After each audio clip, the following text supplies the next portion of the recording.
Welcome to Maine, we're stretched to the bone.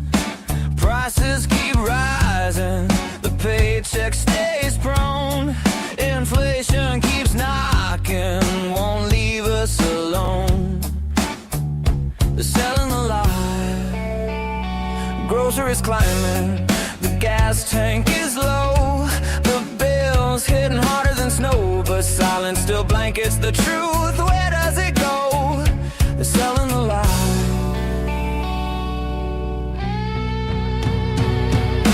Housing is gridlocked from Portland to the county. Workers commute far past what feels soundly. Talk of solution comes yearly, not loudly. They're selling the lie.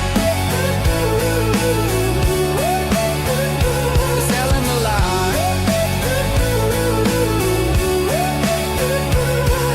Say every voice counts, but watch who gets lifted. Some stories vanish, some get the spotlight shifted. Depends on what trends and what keeps them gifted. They're selling the lie.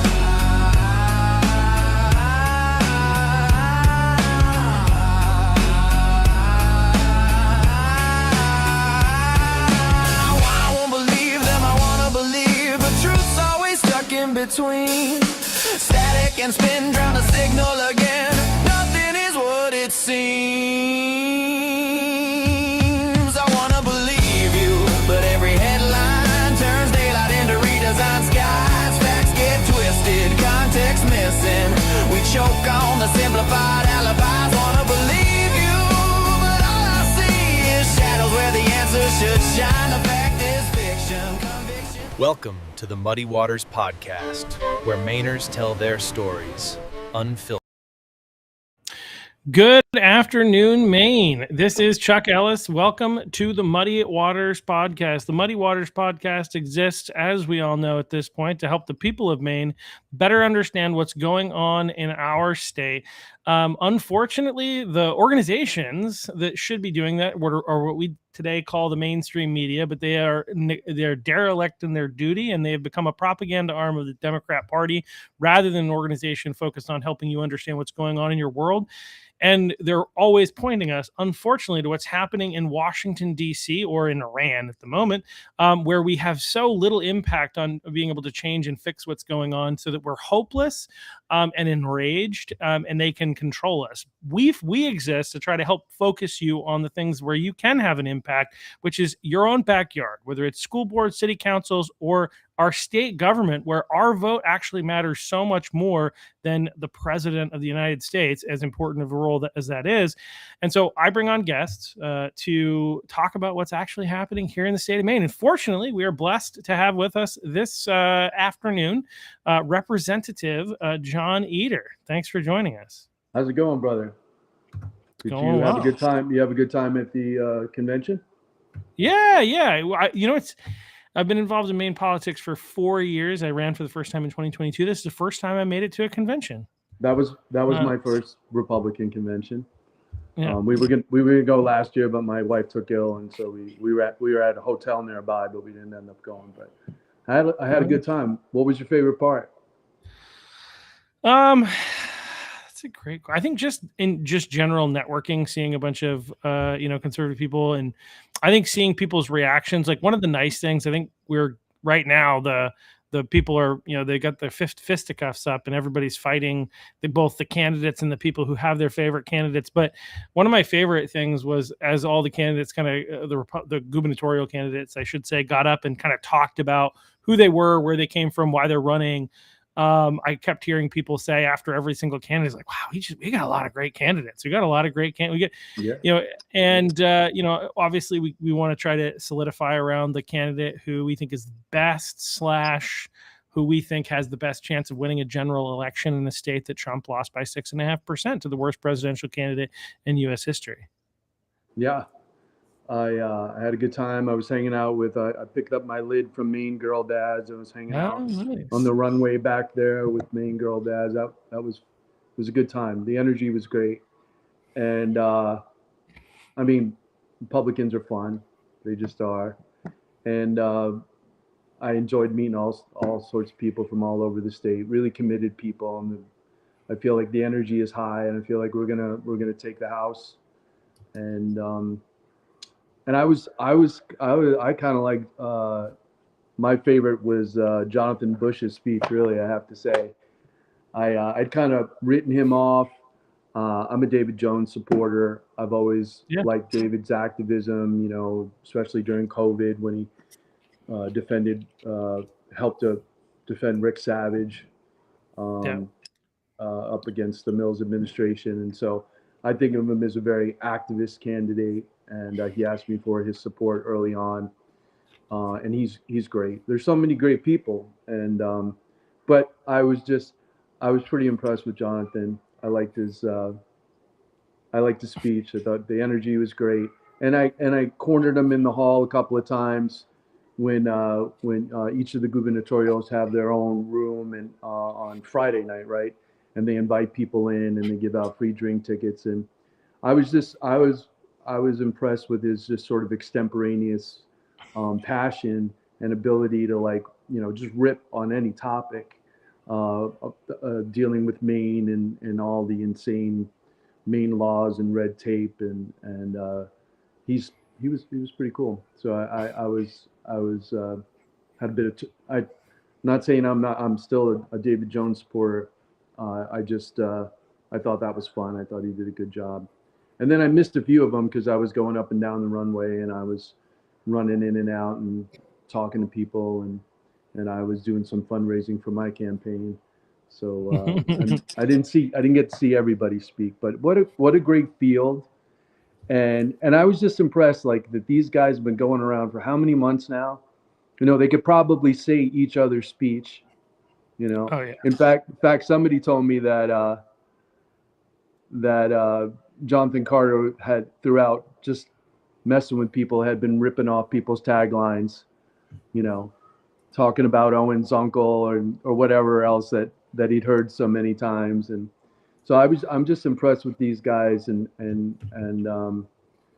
all of them are so talented, and it's it's an embarrassment of riches, right? We've got a lot of good candidates to choose from, and now it's just a question of who can do it in the general. Yeah, and that's, ultimately, again, for me, and I think for us as a party, right? We got to be thinking about who's got the best chance of winning the general election, rather than simply who's like my favorite candidate that most closely aligns with my values. I think we've got to try to figure out who that is, and I think that's a challenge, because there are different schools of thought, and I think a lot of people, also just want to vote for the candidate who is most closely aligned with their values, rather than the candidate who has the best chance of winning.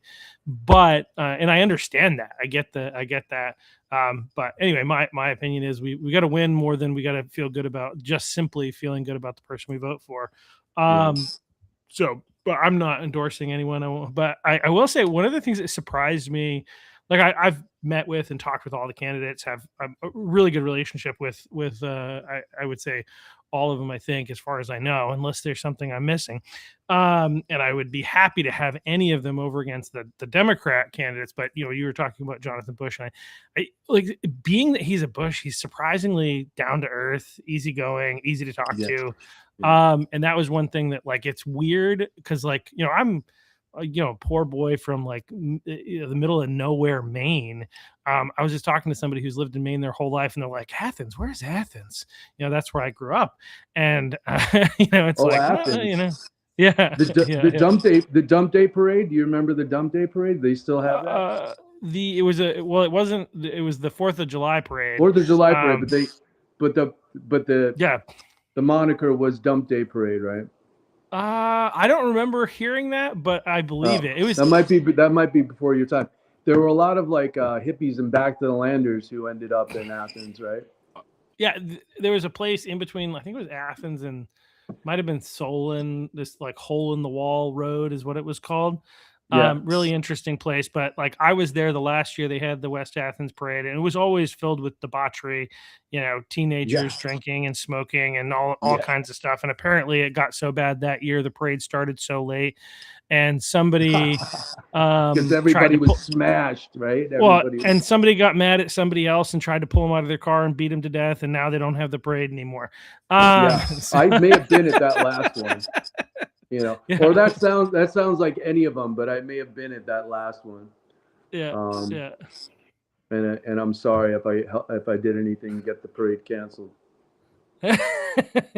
Yeah. So, but anyway, yeah. So I'm from the middle of nowhere, and like it's really weird for me that like I've had the type of people that I've had on my podcast at this point, by being the chair of the Cumberland County Republicans, this being a really important election, and gubernatorial election, and the Bush name, and it's just really so.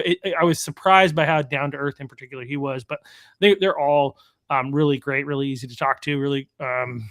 I've had a lot of really great conversations, and I'm really excited to see who we have over against. I know that you sit on like economic development, and so I wanted to make a couple comments. Like, I actually listened to the Democrat gubernatorial debates, and in some ways they're talking about a lot of the same things that the Republicans are talking about.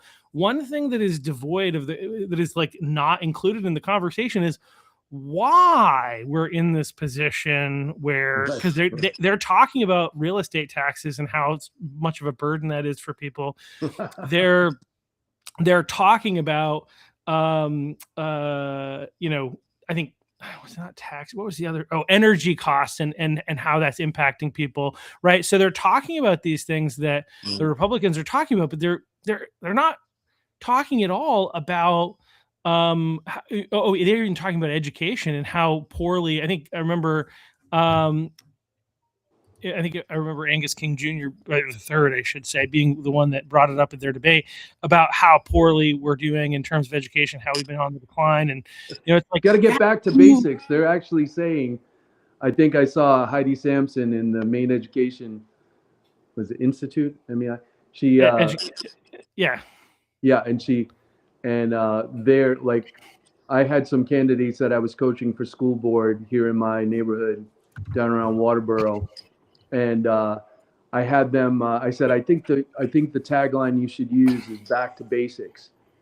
And from around the country, this one woman who was running, somebody called, some like trans activist got on to her from around the country, running for school board here for Bonnie Eagle, and got her fired, and it was all because her tagline was back to the basics, which implied, no more no social emotional learning, no DEI, no showing kids dirty books. Let's just get back to reading, writing, arithmetic.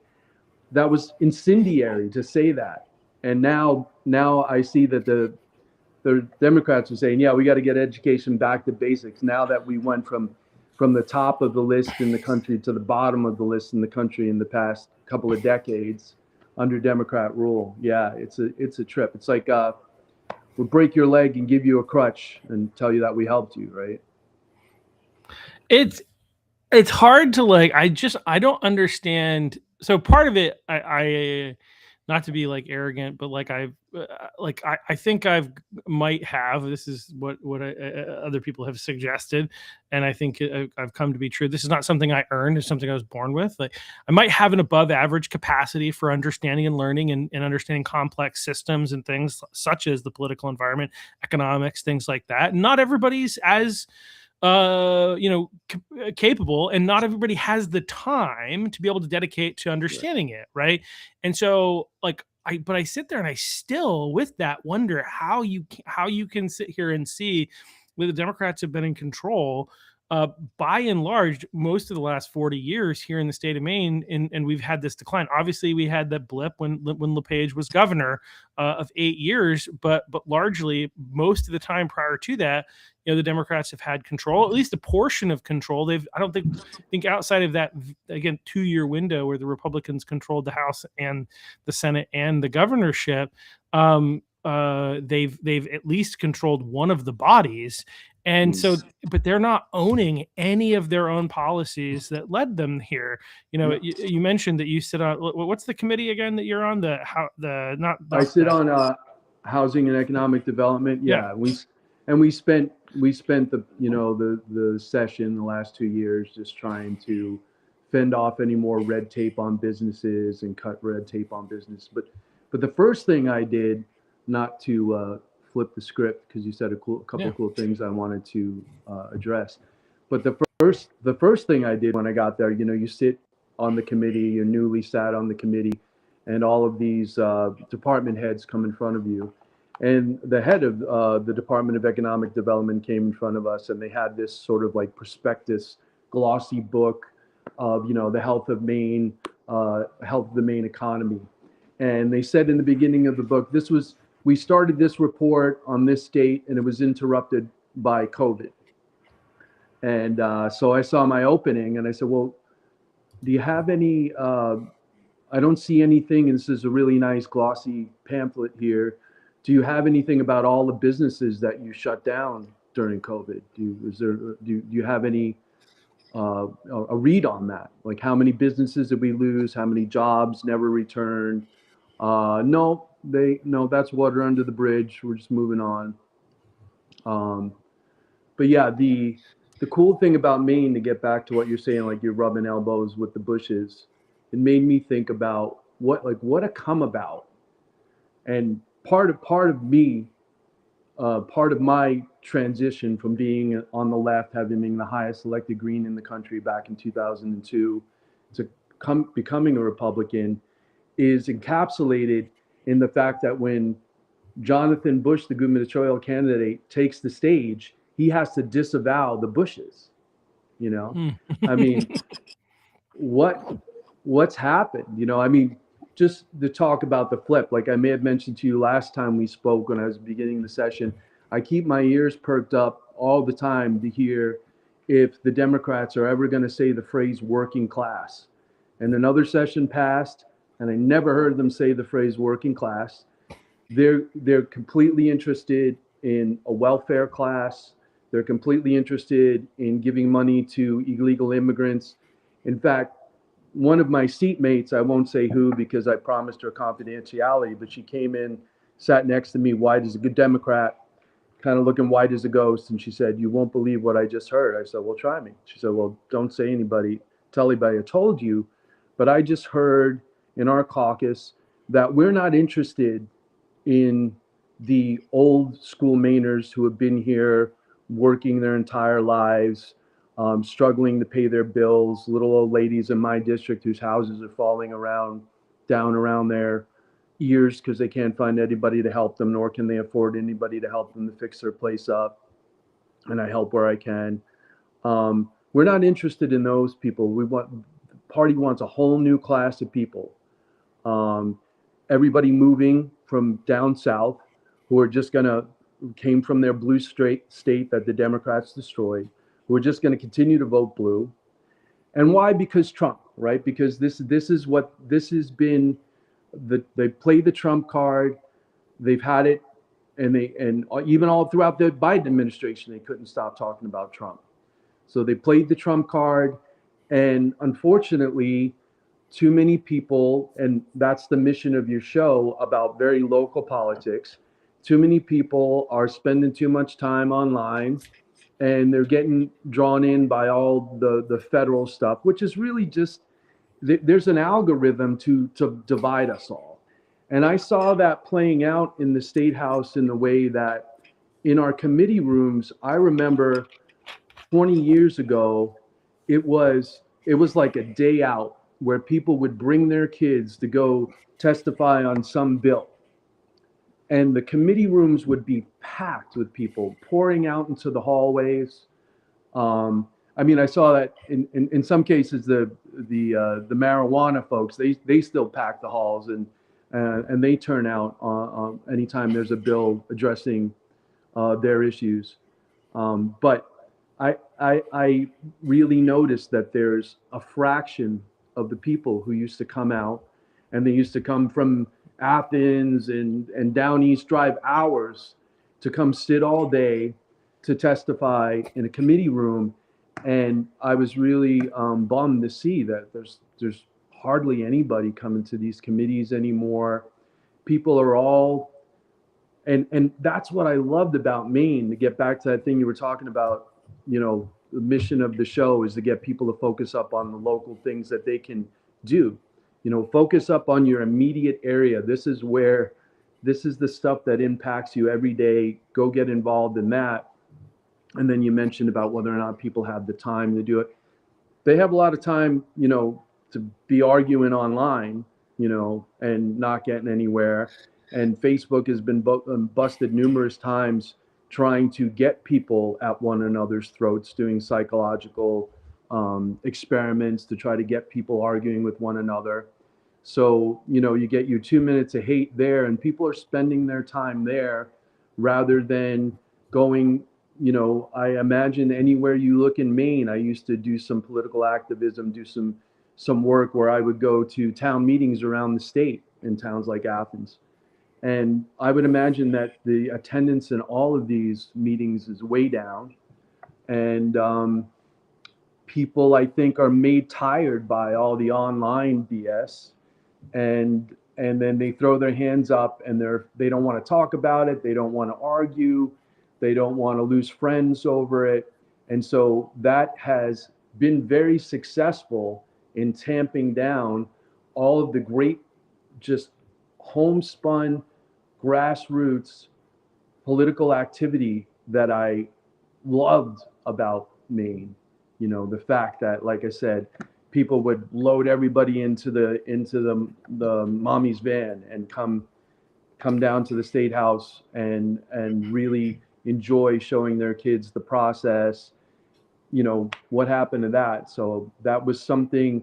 The pall over the State House post-COVID is just remarkable. I mean, we used to get off the floor, like you're punching the clock, and then, a lot of backslapping. Hey, let's go grab a pint.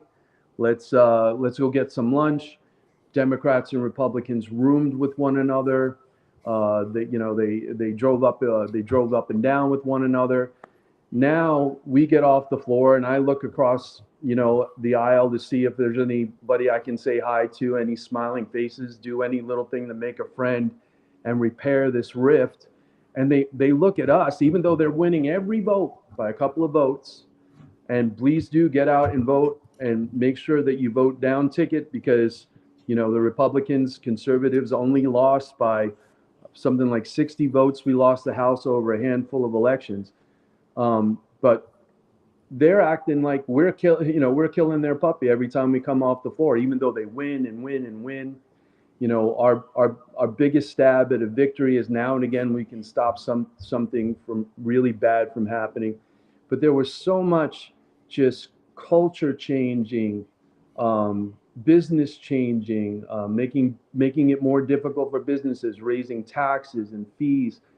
Things that you would have seen a couple of pieces of legislation 20 years ago get by, since that far left or what have you had control of the party, because Mills, was running for Senate. And what kind of campaign was that? I didn't even see a campaign there.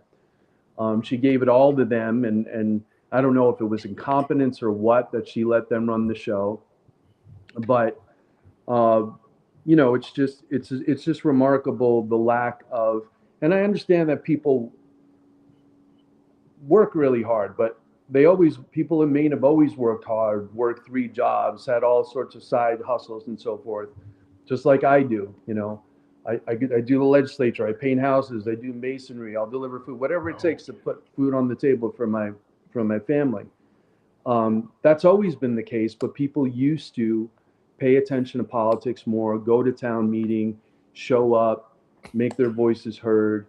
And I'm just going to, again, chalk it up to COVID and the sort of pall that cast on the place, that the attendance is way down from the public.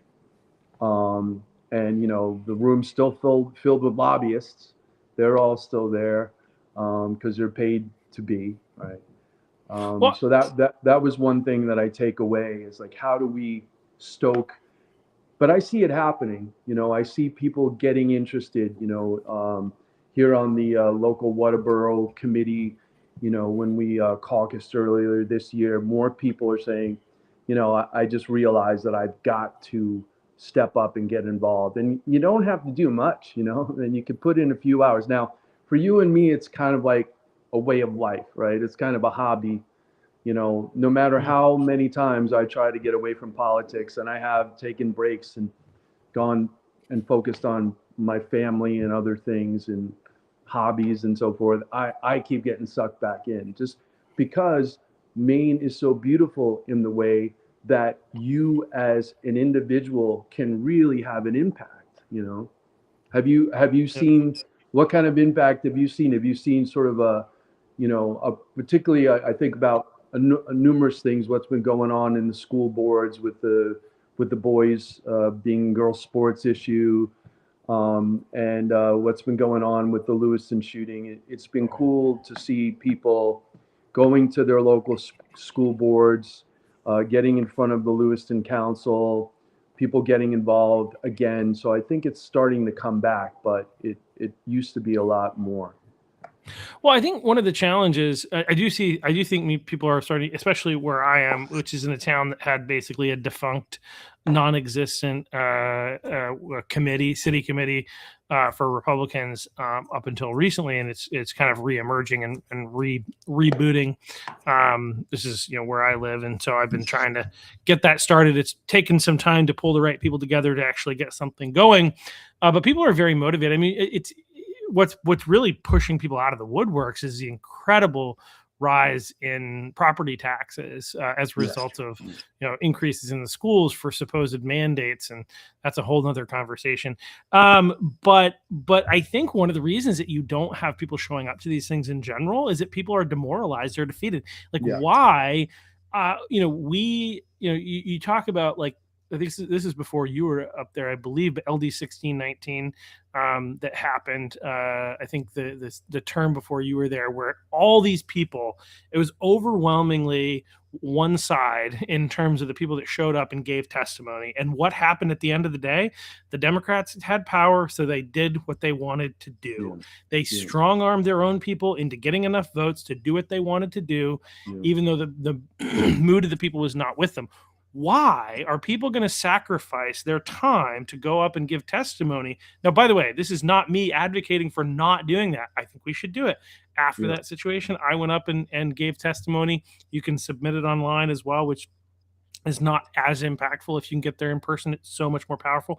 But I went up there and I spoke on the boys and girls sports issue last year in front of the Judiciary Committee, and that was an experience. I highly recommend it.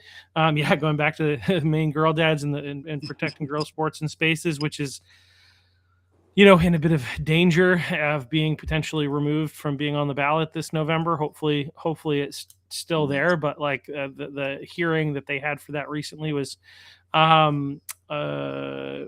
apparently contentious, and there's a lot of concern that it might not survive somehow. Somehow Bellows might do some inappropriate, or not Bellows, but the whole system. Anyway, but like, I went up there and I gave testimony, and I think people should do it. But I think that's a big part of the reason that people don't, is because, like, why go and stand in front of those wretched Democrats and knowing that they're not going to be moved by this? I mean, I think that's the real question. And I think the will of the people, especially on that issue, is with us. The will of the people, when you look at LD 1619, sure, Maine is divided on how much abortion we want to allow, or how pro-life, how pro-choice or pro-life they want to be.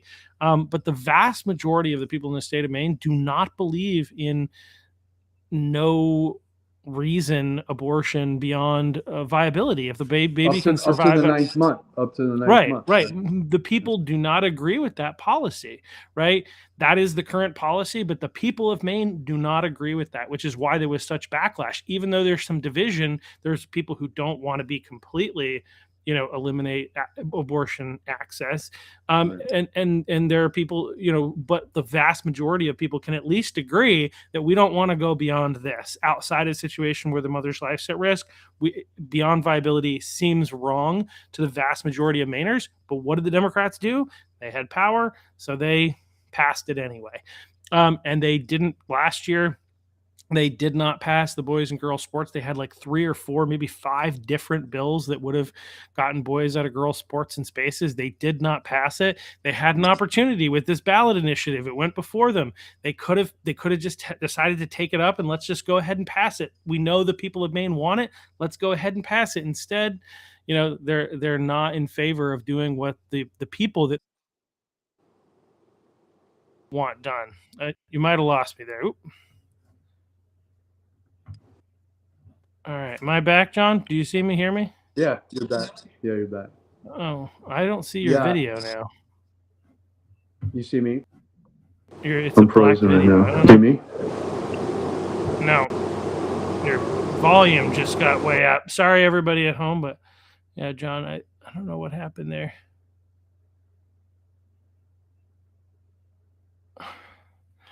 Well, while we're trying to figure out what's happening with John, if you could, if you can hear me, if you want to just exit and come back in, that might be the best way to handle that. But yeah, it's been a bit of a wild situation here, and unfortunately doing the things that we want to do has not been getting the legislature to like listen to the people has not been something that's been happening. And so just want to give a quick shout out. Jordan Nickerson has made some comments on here. Avid listener, really appreciate him and anyone who regularly watches the show. Thanks for watching. In addition, check out muddywaters.us if you want to look at. So as you can see, I've got this sweet swag. I've got a nice hat. I'm using the wrong hand. I can't see myself in a mirror. Man, the polos are not for sale on there, but I have sweatshirts, nice coffee mugs, featured Muddy Water Podcast coffee mug, if I can get my hand out of the way, the old logo that I used to use. Anyway, check out muddywaters.us to support the podcast. Also, make sure you follow us, like, share, subscribe, all the shorts and different things like that. It's one of the ways that you can help us win the information war. So sorry, John. I don't know if it was whose connection messed up initially. I think it was mine that caused that kerfuffle. But thank you for making your way back in.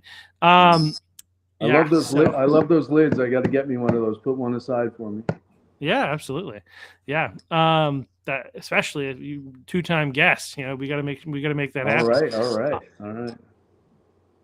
Yeah. So, but yeah, so I think to your question of like, I think things are improving. I think people are more interested in getting involved. I think this election year where we have, the opportunity to hopefully get a Republican in the Blaine House and win the House and the Senate, is really exciting, and people are very motivated. And the fact that like some people have talked about this, and I think Christina Parker was on the Ray Richardson show with me on Monday. And she was making a comment that I've also noticed, is that having 7 candidates feels like, oh, there's too many Republican candidates.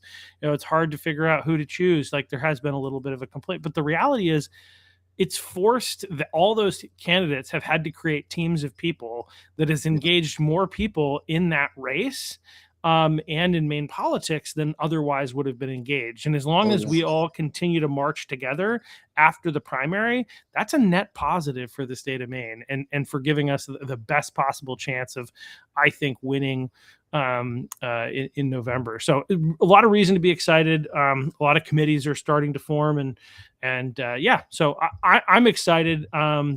And hopeful that we can make some progress this year, especially if we can get a little bit more tactically aligned and kind of like some of those seats that we lost. I feel like, man, some very minor tweaks and we win that. So we gotta get after it. So, and I think we got some plans to do that, especially here in Cumberland County. I think we can pick up two. I think is very within range in the House. But as many as 4, I think, is possible. And then hopefully a Senate seat. We need it in order to take the Senate. So. Yeah, and we want to make a strong pathway for a new Republican governor. And then how about Mills? I mean, that's got to be historic, man. That trouncing you know, uh, and to your mind, what does that say about, you're not going to get the Maine papers covering this. If they have, I haven't seen it, but what does that say about, her administration and all of her policies, and the ways that she's driven the state into the ground, that even, her primary Democrats, she's done. She's toxic waste. They won't touch her.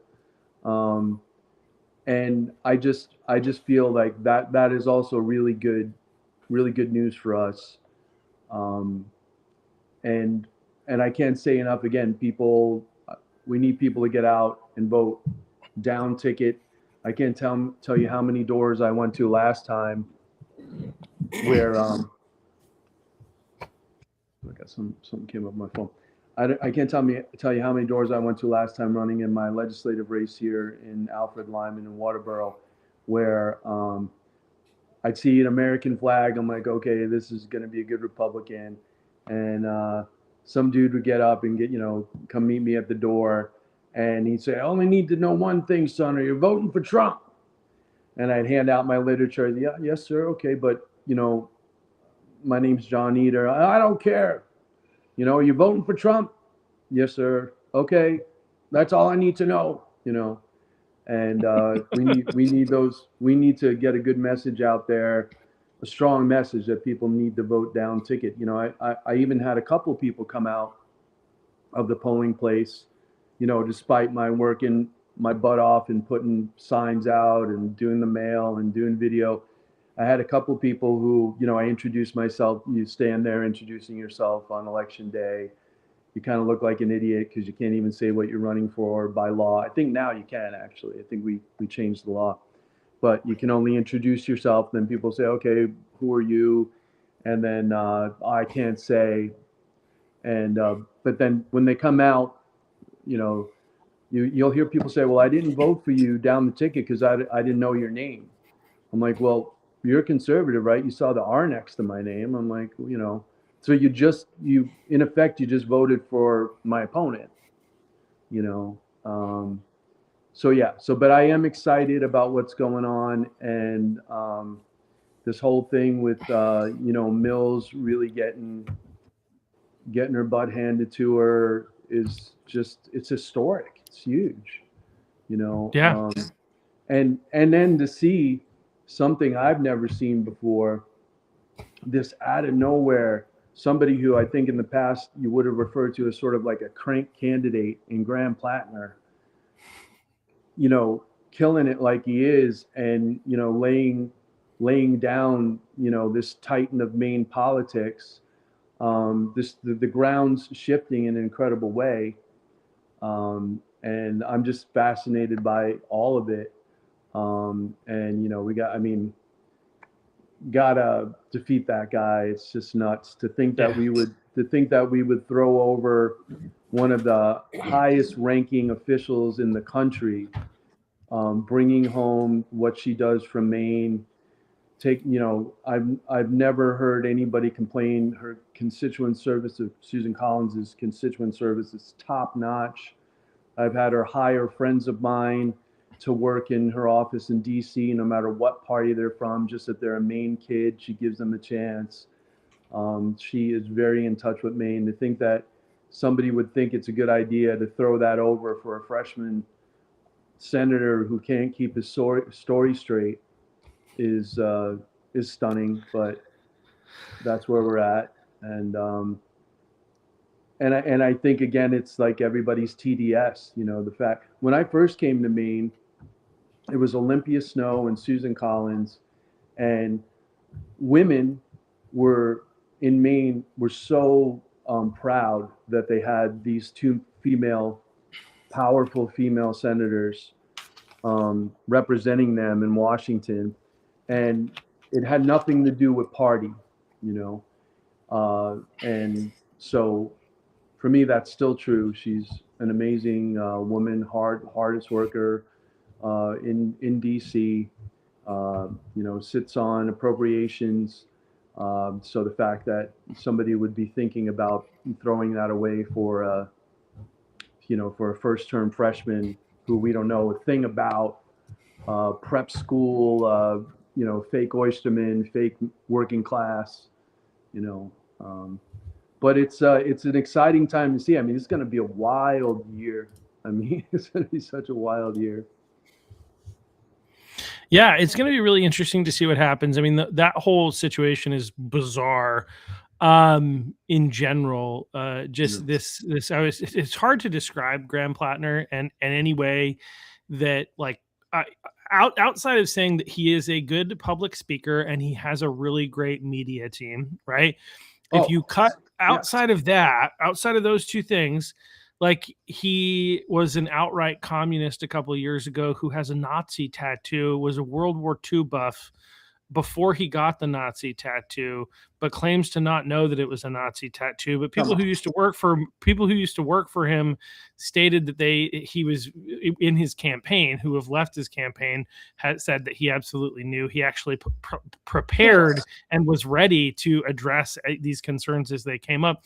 But, like, those two things alone, I think a Nazi and a communist at the same time. Anyway, it's just this guy is supposedly a business owner where I love to make fun of this part anytime I can, that he ran a business where he sold oysters to his mom, and he somehow got a loan. It appears that you need for minorities.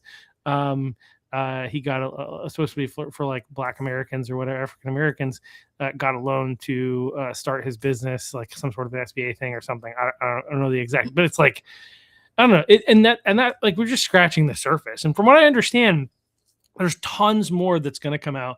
But to, so I think it's a little crazy. I think, Mills, it's no surprise that she would have trouble with a challenger, because, like, every single Republican in the state of Maine was running on Janet Mills' record, right? Yeah. So you're spending all your time trouncing this person. So it's no surprise that the Democrats would be like, well, we want somebody else. And it's like, all right, well, we got this Nazi communist. And like, okay, we'll take it. It kind of reminds you a little bit. I don't want to make that analogy, but but I had another one in my mind, but we'll leave that alone. But yeah, that whole thing is pretty wild that they would, even with all the problems that she's brought, that they would choose somebody like that over Janet Mills, as bad as she was. I mean, as a governor, and the COVID policies, which somehow people in the state of Maine still haven't figured out, were not good for Maine. You highlighted it a little bit earlier when you're talking about economic development, the amount of businesses that were lost and jobs that were lost. Destroyed the state. We're not the same state. Just decimated our education. We want to talk about a big part of the reason our education went down the tube. It's because of what happened during COVID, and they don't want to talk about it. And nobody talks about it. I had legislation in about not having masks on kids, or modeled after a bill in New Hampshire, where one thing, if it was a state mandate, although I didn't agree with that part of the bill, but if it, that local school boards, couldn't decide themselves that they were going to continue to have mask mandates or whatever. I used this model legislation out of New Hampshire basically to take a swipe at them. I asked the speaker to apologize for what he did to our own committee members. Now, you can argue back and forth. Masks don't work. They didn't work. To me, they're like an armband, and there is a connection. Like, all these COVID Nazis now have a real Nazi, fake working class, real Nazi, in Graham Plattner that they're getting behind. It's friggin' scary. But one thing we do know is that it destroys children's learning, right? Yeah. You can argue back and forth about the effectiveness of it. I know that they're not effective. It's been said they're not effective. They stop spittle or what have you. But obviously the virus itself isn't stopped by the mask. In any case, were completely had their their head up their ass around anything that they did during COVID. Trey, the Senate minority leader, he had in a bill just to do a postmortem, a simple accounting. Should something like this happen again, should some catastrophic emergency happen again, what did we do wrong and what did we do right? Now, in any other, that was the biggest thing, still is the biggest thing that's happened in history in America, in terms of the devastation that the Democrat policies wrought on education, on people dying, not being able to go to your mom's funeral, not be able to see them in the nursing home. Well, I yeah, mean, I was going to say worse than that, not being able to see them as they're dying in the hospital, Yeah, them dying alone without being able to be comforted by their family. Are you kidding? And to me, it was a war on the lower classes, and that was true. That was also true of other genocides, and in other genocides, they and I believe we're looking at what was a genocide different than others in all the way that people were killed in the not being able to go to meetings, their 12-step meetings, people who committed suicide, millions of children of color around the country who dropped out of school when they were at home, latchkey kids with nobody there with them.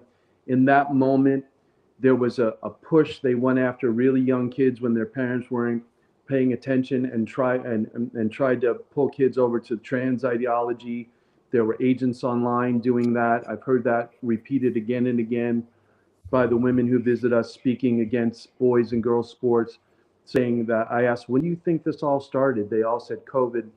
My wife's a teacher at Kennebunk High School, and good news in some ways, she's asked them, they still believe that, they believe, because they were going after younger people than us.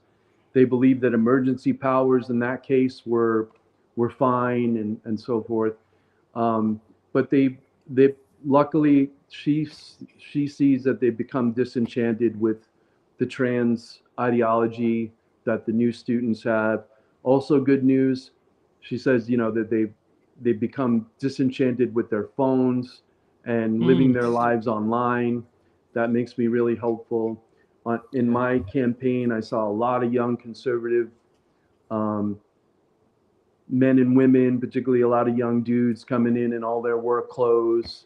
They had to be, like 18, 19, young 20s coming to vote. I felt pretty sure that they were going to be voting for me. I think that turned out to be the case.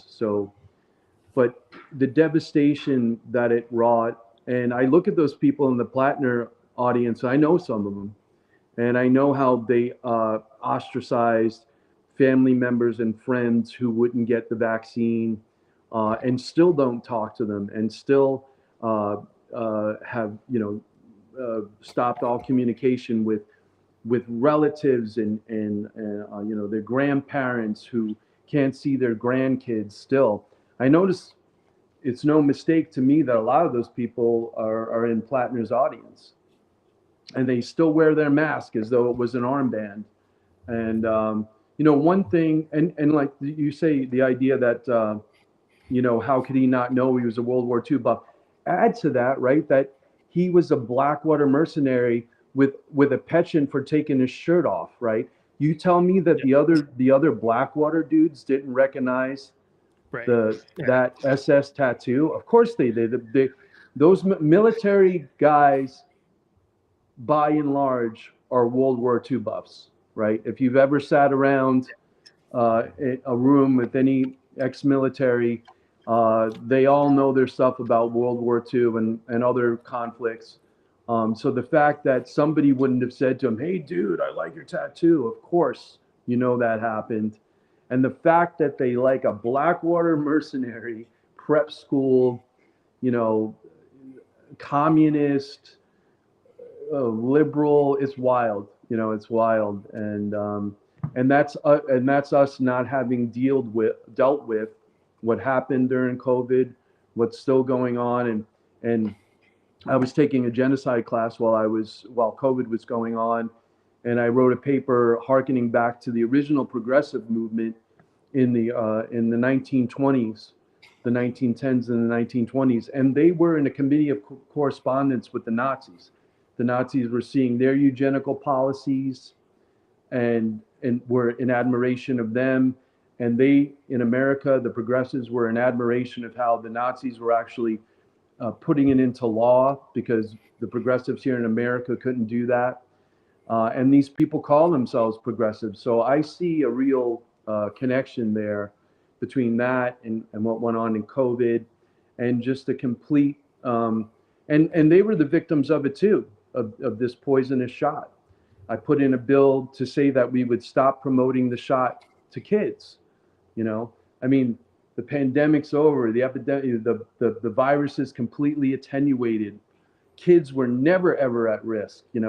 If you heard stories about kids dying of COVID, they probably were, God bless their families, they were probably dying of cancer.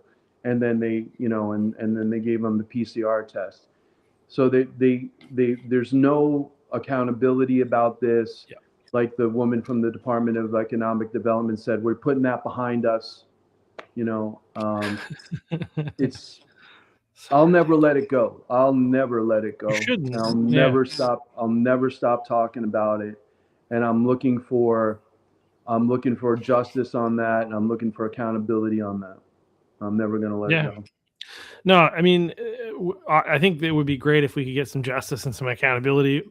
We've got to win. Unfortunately, the people in the state of Maine don't understand. I think one of the things I've said on here, and then I want to shift to a couple of the committee that you, not just the committee you serve on, but we were talking about a couple of things when we came on that I think you want to talk about, and want to make sure we get some time for that. Appreciate it. But so many people in the state of Maine, like, look at what happened, and they were really crafty. Again, this is where people, please pay attention, right? And do research and look into stuff. I mean, even if you thought at the time and you had good reason to believe, the data suggests that our closing down the way that we did was more harmful than staying open. Even in terms of, because there are so many things to consider. The only thing that Fauci and his minions were considering was whether or not, according to them, this would lead to more or less death from COVID. It ignored everything else. We've talked about it. Businesses closing destroys lives, suicides, children being molested, and a number of other things. Their education falling behind, alcoholism and drug abuse increases in the deaths related to that. Globally, starvation and wars that were started as a result of the economic devastation that's happened across our country. Or our country and our world, and when you look at all those things, but aside from all of that, which is real, the stuff that we did not stop people from dying of COVID. It may have delayed it potentially a little bit, but it did not. We did not have better numbers than places that stayed more open, like Sweden, and in general, we, like other states here in the state of Maine who were more open than we were. It was not better. But the problem is, people get their information still from the news, and they don't have anywhere else to get it from. They don't do the research, right? And what they did that was really crafty. Sorry if you listen to this podcast regularly and you've heard this before, but what they did is they stopped. They were reporting like the daily COVID numbers, right? They're doing that and having their daily briefs and all that other kind of stuff. Well, and then they stopped doing it. Well, why? Well, because that was when the numbers started. Up until that point, it looked like Maine was doing better than everywhere else, and it was simply that Maine was a rural state. It wasn't the things that we were doing that was leading to that. But then as soon as the tide started to turn, they stopped the daily reporting. They stopped reminding people about it every moment, because they didn't want people to see that it had been useless and the numbers were going up, and the data was looking bad, and that's ultimately what happened. And so many people, Republican or Democrat, still believe that that Mills and Dr. Death, Nirav Shah, helped people here in the state of Maine, and they saved lives. It's just factually inaccurate, unfortunately. And then you've got all the other devastations that we were talking about, but they didn't even save lives from medical.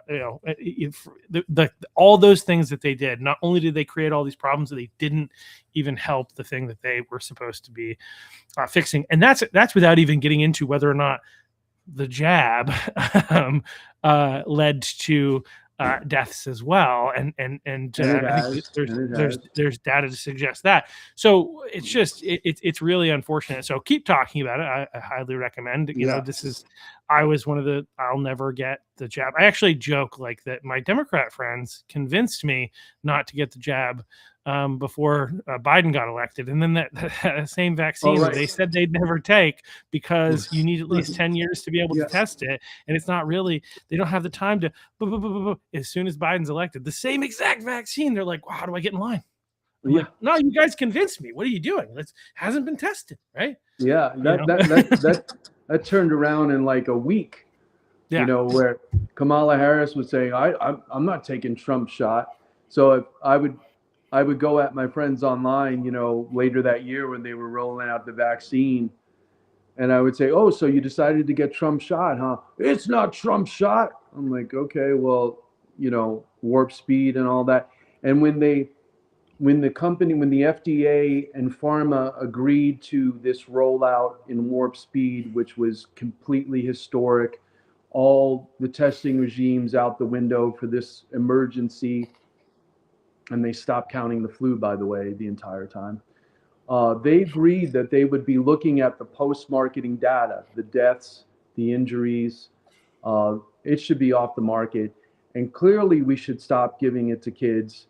But the Democrats couldn't vote to say, yeah, we shouldn't be giving this to 6-month-olds. And of course, the CDC, we've got to do everything the CDC says. But then when the CDC stops recommending it for children 6 months of age, Maine turns around and has a standing orders mandate so that they can continue to get the shot. Mills did that, you know. Yeah, and then Shaw, that totalitarian dirtbag, has the temerity to come back to the state. And what do you think? Do you think he'll end up being the nominee? I think there's a really good chance. I mean, I think at this point, I don't think Troy Jackson or Angus King III really have a chance. I use liberal logic, is what I like to say. Liberal logic says white men are evil, especially straight white men. Right. So Angus King is the straightest of the white men. I think Troy Jackson is technically straight, but you know, some of the videos that the Maine Wire and the pictures they've put out seems to suggest he might be a little bit more flexible that way. I'm just kidding. They haven't suggested that, but like he's dressed up and he's done some at the Pride Parade, related to Pride Parades, fun stuff. But anyway, so I think, they're white, they're straight white men. So I don't think they have any chance of beating women, because women are because again, it's this whoever is the most disadvantaged is the one who has the higher value in their status system, right? And so women trump men, minorities trump non-minorities. And so according to that logic alone, even if you didn't look at anything else, I think Nirav Shah is going to be hot. It's going to be hard to beat. But I also think that, again, especially in the Democrats, I think in the state of Maine in general, people think that Mills and Shaw did well, but especially in the Democrat Party. So I would imagine, even if he doesn't have the most number one votes, he'll probably have the most number 2 votes, would be my guess. And he'll probably have both. But I think that there's a window. There's a possibility that Hannah Pingree. I'm starting to see a lot of support for Hannah Pingree, and I think Shenna Bellows. It'll be interesting to see what happens. Is she going to get the Mills treatment, or are they going to be like, "Thank you so much for trying to keep Trump off the ballot"? You know, is that stuff going to work, right? And so I think those will be the top 3, probably in that order. I do think Bellows is falling, if I had to guess. Too much nonsense. I don't know if she succeeds in keeping the Protect Girl Sports and Spaces ballot initiative off the November ballot. I would imagine that'll win her some points. And she's, and it would keep the Republicans from coming out, right? Because it's an 80-20 issue. yeah. And that's something that would, not just Republicans, but independents and Democrats who want nothing to do with that. They want desperately to keep that off the ballot. Heidi Sampson, I was at a town hall. Heidi Sampson was there last night, my predecessor, my hero, and she was there. And they sent some Democratic hard hitters, Mark Elias. This is like the national Democrats are having a hand in trying to subvert the will of the people. Bellows has subverted the will of the people with that language that doesn't reflect what's in the referendum. And the last I heard is that there are 300 votes hanging, 300 signatures that put the issue over the top for getting on the referendum between it getting on and not getting on. So they're throwing all the spaghetti up the wall to try to say that there was fraud in the signature collection. And these people are pros who go, there are a lot of volunteers, but in these referendum campaigns, particularly in the winter, you hire, when you have a short window to get something on the ballot, you're hiring, organizations that do this around the country in the states that do have referendums. They know what to do. They know what not to do. They're pros at it, but they're doing everything they can to silence the Maine voters who signed an 80-20 issue. People do not want boys and girls sports and in girls' private spaces. They don't want men in the locker room because we all see where that's going. It's grooming. It's insane. And everybody agrees. But this is the choke point for them. They've lost all their working class supporters who have come over to the Republican Party. That's why I'm proud to be a Republican. It's the party of the working class. And for all the left-leaning independents and the middle-of-the-road Democrats who don't just take their marching orders and the current thing of the day, they would come out and vote resoundingly to get boys out of girls' sports. And they know that, and they don't want that on the ballot at all costs.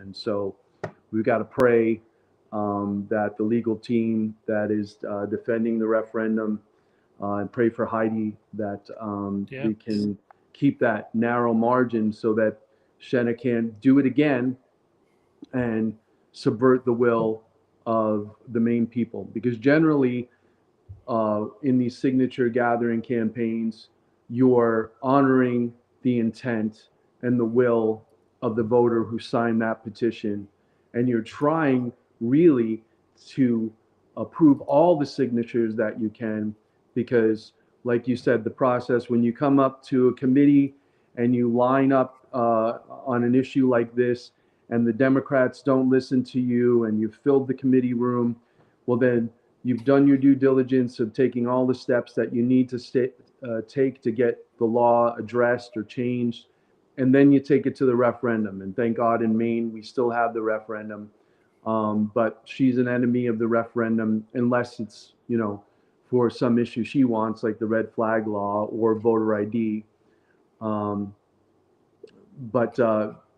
we'll see where that goes, and I pray that that's gonna make it across the finishing line and get on the ballot, because that's also, you add that to the mix of this cauldron of everything that's going on this year. That's a huge piece. It's toxic waste to the Democrats. They don't want to touch it.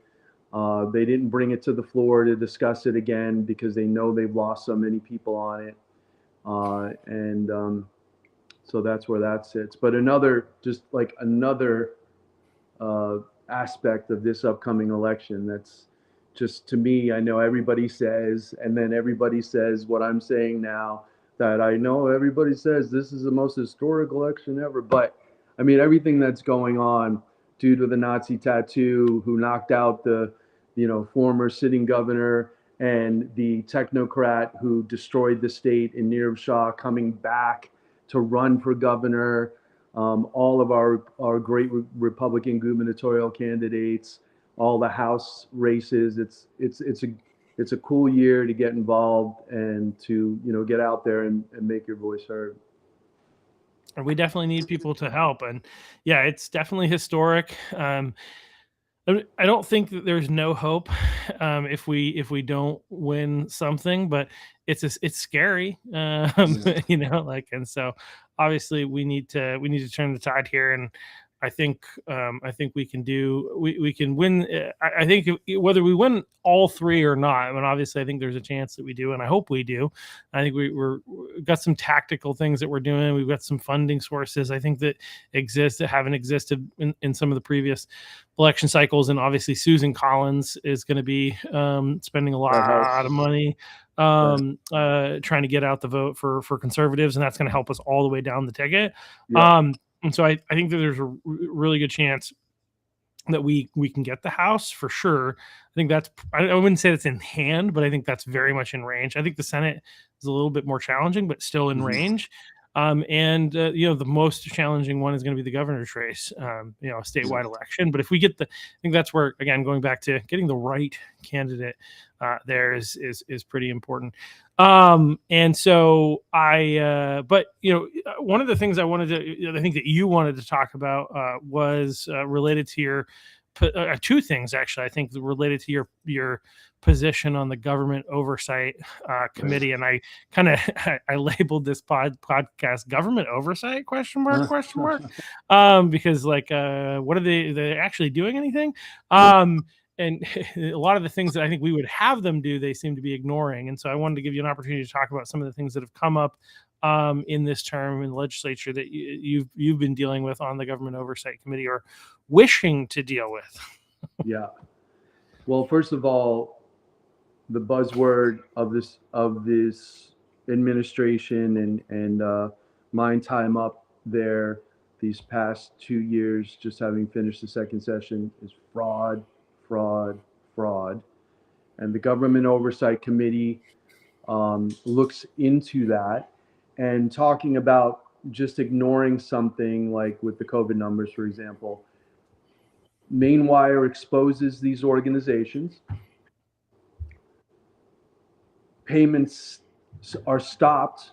The Government Oversight Committee, us Republicans, we want the Department of Health and Human Services to come before us. We called them before us to ask them what happened here. Again, another organization, and thank God for the Wire, found fraud, and they say, yes, we've stopped payments. There's no fraud here. We've stopped payments. Now, you know full well, if the Wire had not exposed those organizations, they'd still be making payments to them. So we called the department and the fraud department of and the Government Oversight Committee. It's a unique committee. I'm very honored to have been assigned on that committee. It's equally split between Democrats and Republicans, and the committee it's charged with having oversight on all things related to the government. We did have one victory this session where there were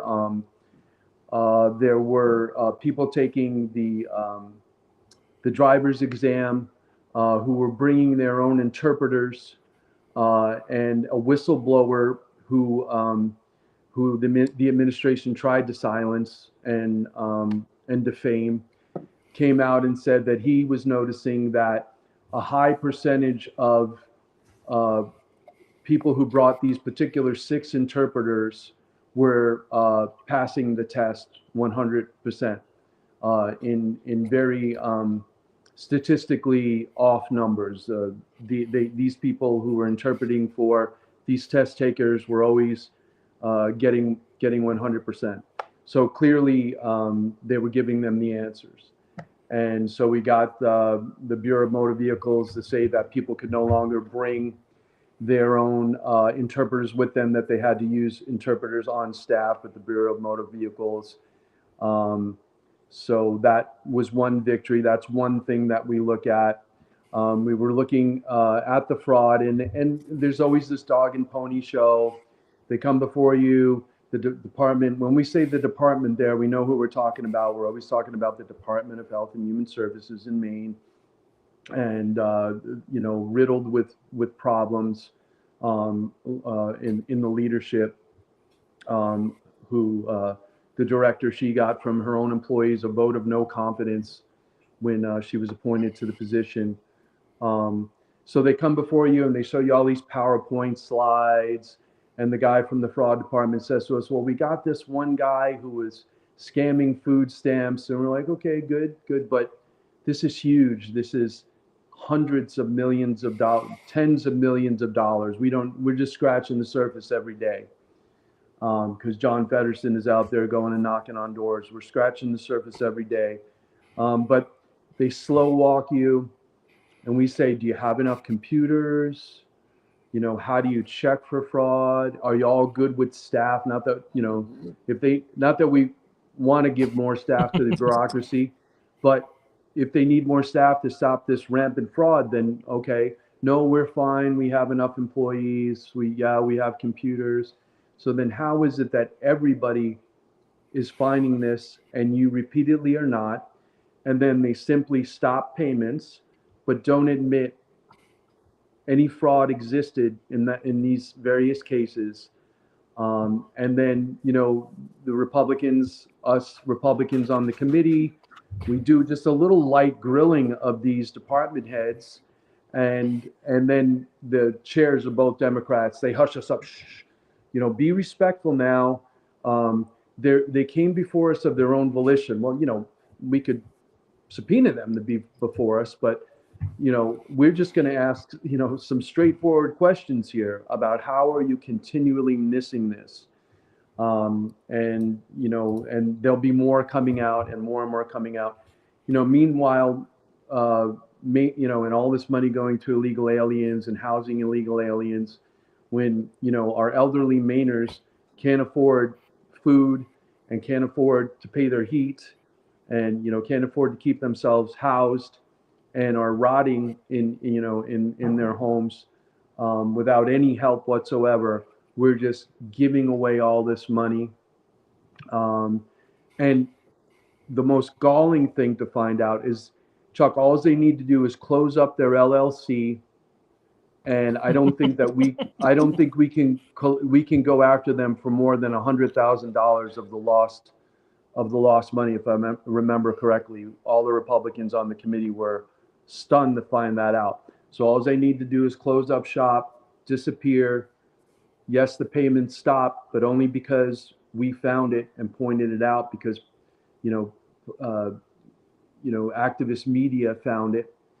Again, thanks to the wire, but that's the Government Oversight Committee. And another thing that I wanted to mention was we had a very when I first got sat on the committee, they've long been wanting to look into all the deaths of children in foster care. I think something like 150 kids have died in Maine foster care. And we took the Mills administration to court to see the documents. We didn't want to see the confidential information of the particular children. Go ahead, call them child 1, child 2, on and on, who died in foster care. We just wanted to see what they were saying to one another inter-office about this, so that we can understand what this catastrophic, tragic problem is, that we have all these children dying in Maine foster care. And so in that judgment, one of the judges said, well, you have to go fix this in statute. Everybody who had, since the committee was formed by Bill Diamond, who was always an advocate for children, and Dave Trahan, and Matt Dunlap was involved when I was there 20 years ago, getting this committee to vote for it to be a committee that oversees government. Not all states have them. They assume that we have this power to see these records, and then this court case showed us that we did not. So the Senate chair of that committee, Hickman, he put in a bill to remedy this so that we could see those confidential records, and again, not see the personal information of the children, but see the inter-office communications on these particular cases. He put in a bill. The Democrats dragged their feet. It went in front of the Judiciary Committee. They carried it over from the previous year. They had about 10 committee sessions from what I heard. And then it passed. The Democrats and Republicans on the committee agreed, yes, that the Government Oversight Committee should have the power to see these records so that they can, make the recommendations to fix this problem, this tragic problem. And the Democrats pulled, and then some Democrats came over, even though this was a Democrat bill. By and large, the Democrats voted against it. Some Democrats the Republicans then took the charge of getting this bill passed so that we could see this information on the Government Oversight Committee. And the Speaker pulled some procedural maneuvers. Like I said, some Democrats joined us in the vote to pass it. He was he threw a tantrum. He put the committee, this was on veto day, he put the House at recess and took off for 8 hours and put us all on ice for 8 hours, hoping that we would lose members who would go home, people who drove, 5-6 hours to be there. When it was supposed to be a short day, the day was consumed with trying to get this bill passed. And in the end, they used various procedural maneuvers, even though the bill passed by a majority vote, they used various procedural maneuvers to kill this bill, leaving us all to wonder, what are they trying to hide? Like, what could they possibly be trying to hide that they wouldn't want to fix this problem so that kids in foster care in Maine can be safe and not be killed? It's stunning. It's stunning. And so that happened on the Government Oversight Committee. That was very disappointing.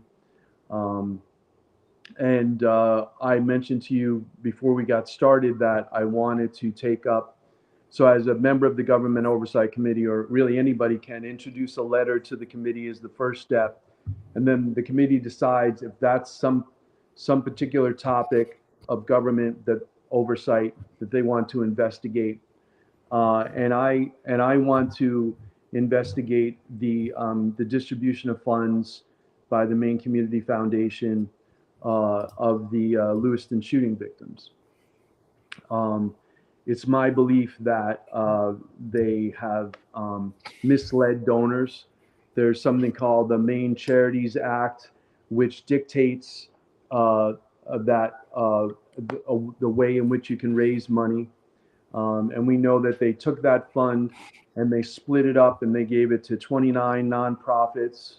One of those nonprofits, the Root Cellar, returned that out of a fit of good conscience, because that money was not going directly to the victims. The money was unrestricted, so some of the 29 nonprofits who got that money were not only were they not providing direct services to the victims of the shooting, my good friend Destiny Johnson being one of those victims who escaped with her life. Not only are they dictating that those services have to go directly to victims, these were unrestricted funds that could be used for any pet project that the nonprofit saw fit. In some cases, they were used to do renovations at the nonprofit's office because they were completely unrestricted funds. And the Maine Community Foundation split.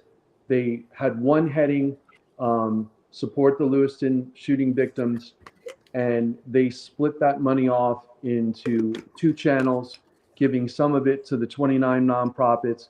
Members of the steering committee from the Maine Community Foundation who picked those nonprofits, of the 29, 6 of them sat on the steering committee. So in effect, it has the appearance of self-dealing, in that they gave some of those funds to their own nonprofits, knowing they were unrestricted, knowing they could use them for anything. So I want justice for those people. And now the Maine Community Foundation has a nearly $1 billion endowment.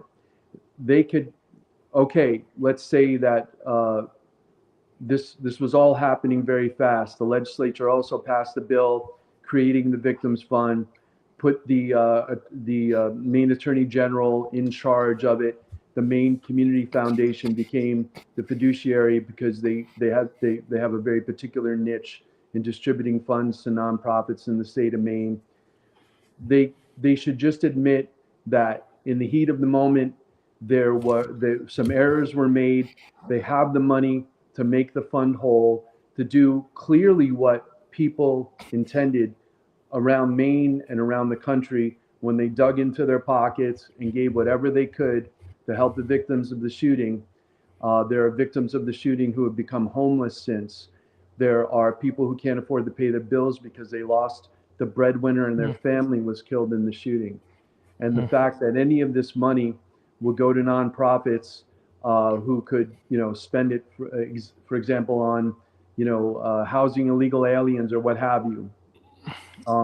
Whatever it went toward, or pet projects of the nonprofits, it needs to go to the victims.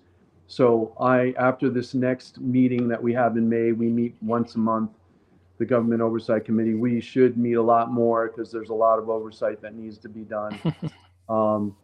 I'm going to take that issue up because now seemingly the Maine Community Foundation has made an adversary of the victims who are speaking out to say, you told us in communications that all of this money would be going to the victims and that we would be taken care of. They've not done that. And so now they've re-victimized these people. And they've also they're making adversaries of them. And that's another piece of fraud. I believe it's fraud. And so I hope to get that in front of the committee, and I hope the committee votes to, I got to get the Democrats and the Republicans to vote to say that we should investigate it.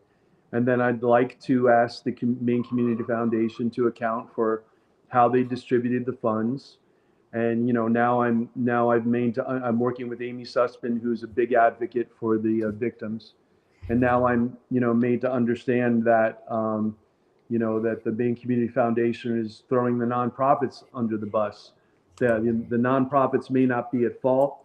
The root seller, as I said, did the right thing and gave the money back. I think that helps our case because they said in their statement when they gave the money back, we let the Maine Community Foundation know that we would not be providing direct, by what we do, our mission, we would not be providing direct services to the victims, but they were encouraged to go and apply anyway. So this is a miscarriage of justice. I believe it violates the Maine Charities Act in the way that you're allowed to, if you say that you're raising, the Maine Charities Act says, basically, if you say that you're raising money for victims of a tragedy like that, well, it has to go to those victims. And the root seller gave its money to an organization called Victims First, which has been doing the kind of work that you would expect the Maine Community Foundation would have been doing, working in very close contact, trying to get people jobs, trying to get them cars if they lost their car because they couldn't afford the payments anymore because, again, they lost the breadwinner and their family. That also happened on my watch, and to honor my friend Destiny Johnson and also to honor all of those victims. I want to do everything I can to make sure that they get every penny of that money that we know those donors intended to go to them. And you've heard about this type of stuff around the country where they'll raise money, say, for the California fires, and it'll just disappear. And it'll never get in the hands of the people who lost their homes. Well, people lost their lives. They lost their husbands, their fathers. This happened right here in Maine on the Mills administration watch. They took it in front of the Attorney General early on. He said nothing to see here. There was nothing inappropriate about what the Maine Community Foundation did. He immediately found in favor of the Maine Community Foundation. But a lot more information has come to light, including the fact that they did communicate several times to the victims that they would be directly compensating the victims. So that's another thing that happened, and that I hope that the Government Oversight Committee will take up. But there's so much going on, and when you get these departments in front of you, they pull this whole dog and pony show, and then you ask them questions and they say, we'll get back, and then 2 months pass. And I don't want this to get swept under the rug. I appreciate what the victims are doing in front of the Lewiston City Council. I think they'd also be properly in front of the Government Oversight Committee to get a decision on this, to make the Maine Community Foundation do the right thing. And I hope that they would. Anybody would understand, like I said, to repeat myself, anybody would understand Maine Community Foundation if you said, we've made a mistake here. We're going to restore all of the funds, all of the $6 million, $2 million of which they gave away to the nonprofits that did not go to directly support the victims. That's a lot of money for people who can't afford to pay their electric bill, who lost their breadwinner, the breadwinner in their family, who lost their uncle, their aunt, on and on. So that's something that I hope that the Government Oversight Committee will take up. And like I said, I'm proud to be on that committee, but there's so much work, there's so much fraud that we need to address. That and it moves so slow. It's so frustrating. I hear people saying, why aren't you guys doing something? And you joked up front, you said, government oversight, what government? I feel the same way. I sit on the committee and I feel the same way. And I've just been getting my legs under me, trying to understand how it works, because it's like a wide ranging committee. But it's really frustrating. But when you have this is what you get with one party rule. They run, they have the bureaucracies are peopled with everybody who they've installed in there over the years. And this is the result of that one party rule. That's why we need the majority. We need a Republican governor. We need to do everything we can to get the state back on track. I mean, anybody that you ask, does this look like the same Maine that you grew up in, Chuck? No. Yeah, it's scary. Yeah. Well, I appreciate you. I don't know. I try to say this every, especially Republican legislator, I should say. Appreciate you going in every day and working hard just to get browbeat, talked down to, mocked, and defeated at every turn by the Democrats. I mean, you talked about a number of things that are all really, like, most of the people in Maine are behind them, like protecting our kids and figuring out what's going on and why children are dying in the system. I mean, I feel like that's something we should know. The Lewiston shooting victims, that the stuff that went down with that's a really important issue. And a lot, again, protect girls, sports, and spaces. Like, a lot of these things are things where the people are with us, essentially, and they're not with the Democrats. And what's interesting is, like, trying to understand, like, why they're still going. They're not willing to, like, look into into these things, and it makes you wonder, like, what their motivation is. Now, maybe it's just they're trying to demoralize us, and they just like kicking us while we're down, and not passing the stuff that we want simply because they know we want it. Yeah. And they also, maybe they're just so, they think they've got such a stranglehold on the system that they're not going to lose, and they're going to continue to be able to advance what they want.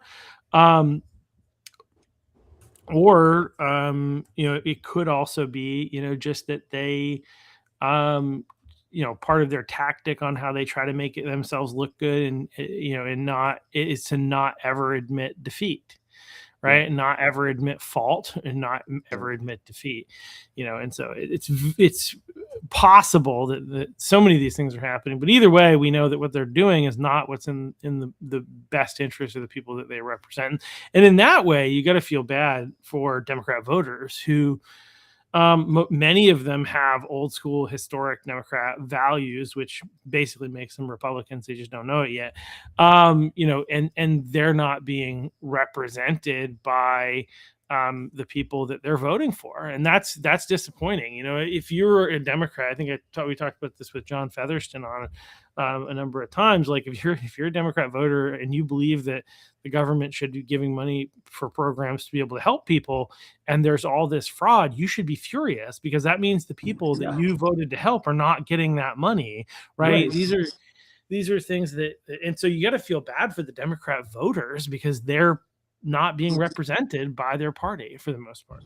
And what happened to the Maine media? I mean, we know what happened to the Maine media, but it's like these are this like super compelling, man bites dog stories.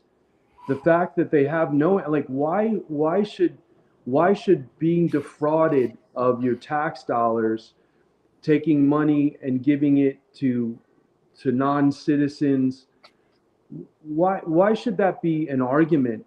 Who cares where it came from? Like when that bill that I spoke of toward the end of the session to give us the ability to look into the foster care deaths, which was defeated, some Democrat came up to me and said, "Oh, isn't this just about that Somali fraud stuff?"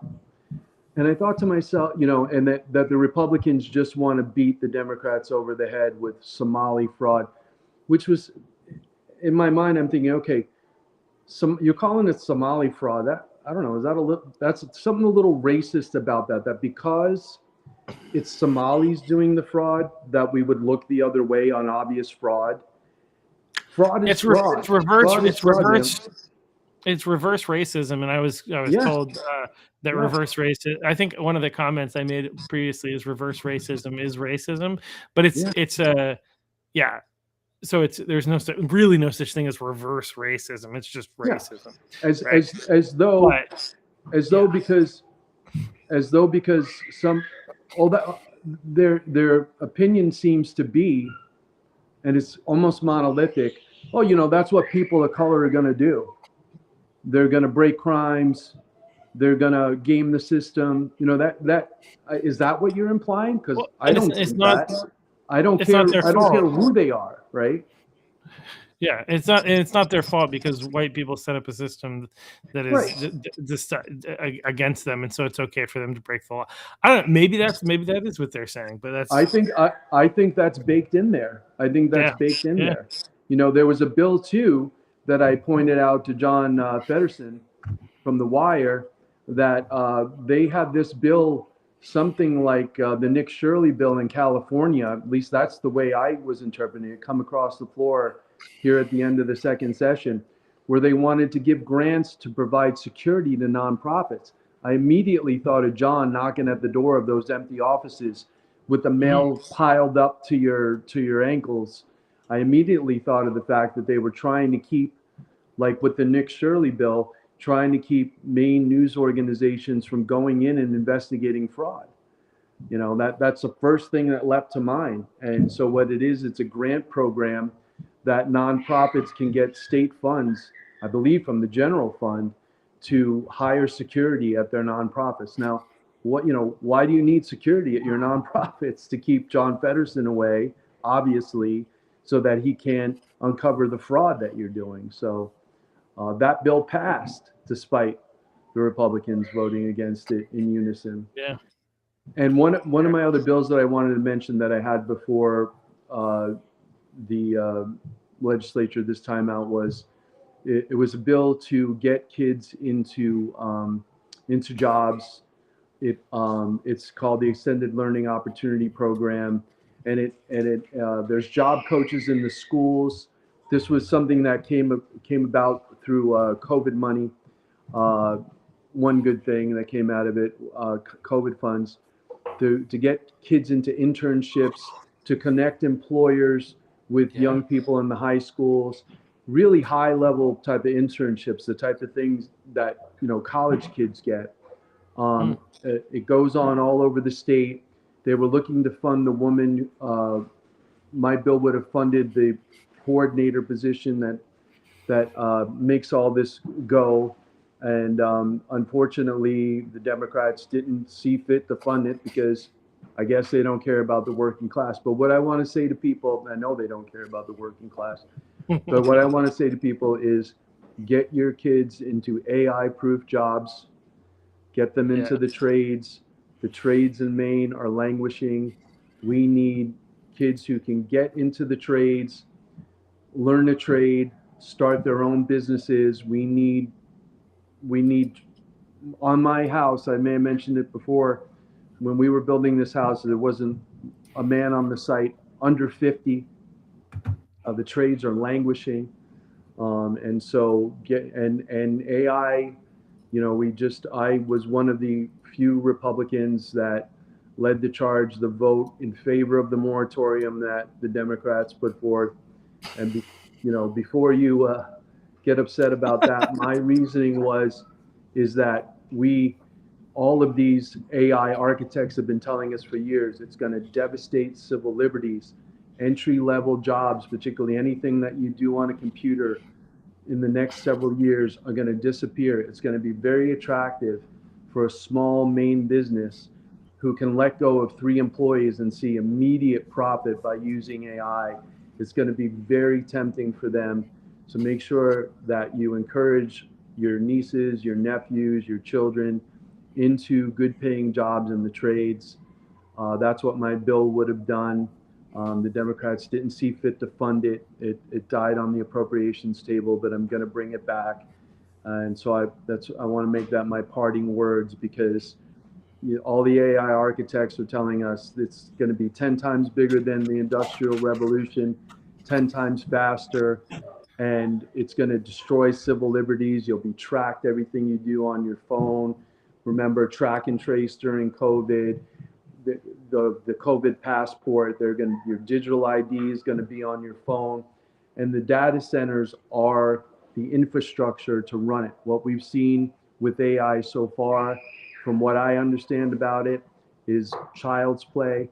And what the next wave that's coming when these centers are up and running and they're on a population level where they can control you on your phone, control your every move. Oh, and that reminds me, you're welcome. We defeated speed cameras on the highways. Okay. That was in front of us. And that was just going to pick the pockets of Mainers who already can't afford the gas and can't, driving back and forth to their 3 or 4 jobs, taking the kids to all the activities. These speed cameras was going to be a pilot project, and it was going to nail people. They'd get a ticket in the mail. No, never mind that down East Maine, what they really need is more law enforcement on the roads.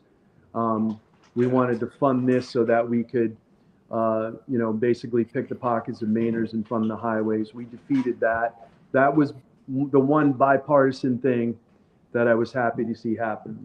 It was Sato from Gorham got up and spoke. She followed Laurel Libby to speak against this bill, and then I sat back in my seat. I said, "Okay, this thing's dead." If Sato, who's been victimized by everything in her life, and Laurel Libby got up to speak against these speed cameras, and they're both on the same page, I'm like, okay, this thing's going down in flames, and luckily it did. But that type of thing, cameras watching your every move, that's coming with this AI revolution, and people got to wake up and do everything they can to fight it. Yeah. When it comes to human dignity, I would say that the more we move in the direction of technology, the more we benefit major companies and hurt the individual. That being said, we're in a challenging situation economically, and the question is, do you turn away business that's coming somewhere? We can do what we want, but those data centers are going to be created, and the question is some of the money going to come here and support Maine citizens, or is it going to go to China or India or wherever else? And, I'm not. You're at liberty to vote in line with your conscience, but it's a conundrum. Yeah, I get that. And in Jay, they're desperate. And they've got us in a desperate place, but by my studying of it, there's going to be jobs in the building of it. But once it's up and running, I just picture contractors will be driving around from data center to data center in vans. taking care of the machinery. And this isn't like a Walmart or something. This is a promised job killer, job destroyer. So it's not just like, hey, we're giving them all these tax breaks and it's just going to be low paying jobs like, again, a Walmart, right? No, these are promised the engines that will destroy so many jobs. Maine is, half of Maine is employed by small business. 99% of our businesses are small businesses. And so, it's going to, like I said, it's going to be very tempting to them to be able to cut a few employees by using an AI agent. So again, learn to trade. Yeah, you learn to trade or find a way to do something that there are other things outside of the trades, obviously, that you can do. But yeah, I'm including in that, I'm including in that nursing and doctoring, even though that's going to take a hit as well. You're going to see more of the online doctoring and nursing and so forth. Somebody spoke to me about a completely AI hospital that they had visited recently. And, so this future is coming. And I just wanted to see in the moratorium that we could put up some guardrails around it. But in any case, the governor vetoed it. I was one of the few Republicans that, voted to override the veto. A lot of people are happy with her veto. And I understand that, we need businesses, and I want all the business that we can get coming to Maine. It's just that I'm afraid that this is going to do the opposite. So just wanted to mention that. Yeah, well, again, I would say that like when it talks about human dignity, a lot of the things, I think there are other ways to do what AI is doing, but I think it's the proverbial genie in the bottle. Once you pull it out, you can't put it back. And I think, unfortunately, when it comes to like AI and this level of technology, this is just where we are. I mean, I use it all the time at this point, and I think you kind of have to in order to be able to compete. And there are some pros and cons to it for sure. But yeah, having protections in place to protect civil liberties, I think is really important. I was not happy with the element of the one big beautiful bill that stated that you couldn't.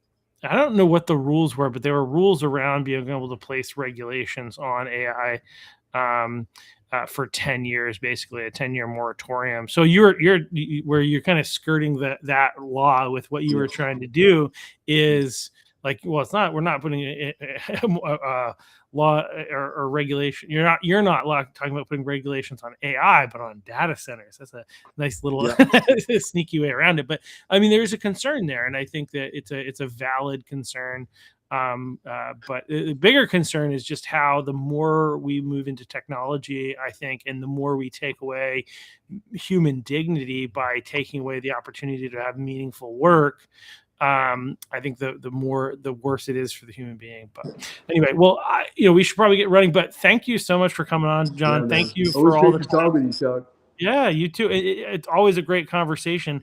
Really interesting, always, and. Just really appreciate the work that you're doing up there in Augusta. Very thankful to have the former highest ranking Green Party candidate, Green Party politician now in the Republican Party. And one thing I'll just give you this to add to your pitch when you talk about the Republican Party being the party of the working class. We're also the party of empowerment. The Republican Party is the party of empowerment. The Democrat Party is the party of oppression. The party of liberty, the party of freedom. See, I got my sign back there, freedom. Republican Party is the party of liberty, the party of freedom, the party of self-determination, party of human dignity. We want to take care of people, but we want to make sure that we're taking care of people who have given their lives to this state first. And we want to make sure we take care of our elderly. I'm running for re-election. If anybody would like to make a donation to my campaign, I'd surely appreciate that. How can they do that, John? I'm working on getting my ANA.dot up and so forth. I'll send you some information. But so that they can find you. They can make a check out to me and send it to 28 Sanford Road in Waterboro. And why am I blanking on the zip code? The zip code is 04087. That's 28 Sanford Road, Waterboro, Maine, 04087. You can make the check out to John Eder. I can take up to $1,000 before the primary, Chuck. So get your checkbook out, bro. All right. Sounds good. And you're also, they can also find you on Facebook. Do you have like a page? Yeah, I'll put my stuff up on there too. Yeah, I'm. If you look up Representative John Eder, you'll see my Facebook page up there. Thanks Awesome. for mentioning that. Yeah. Appreciate it. Yeah. Thanks for all that you do. And we really appreciate, people being in Augusta fighting. Really hopeful that we're going to make next session. Not only will you get reelected, but we'll also have other people there with you. So it will be more fun. So that we can have you on here in a year and talk about all the good things that we were able to accomplish. Really excited for that. Yeah. I'll see you on the campaign trail. And answer that, the Republican Party is the party of fun.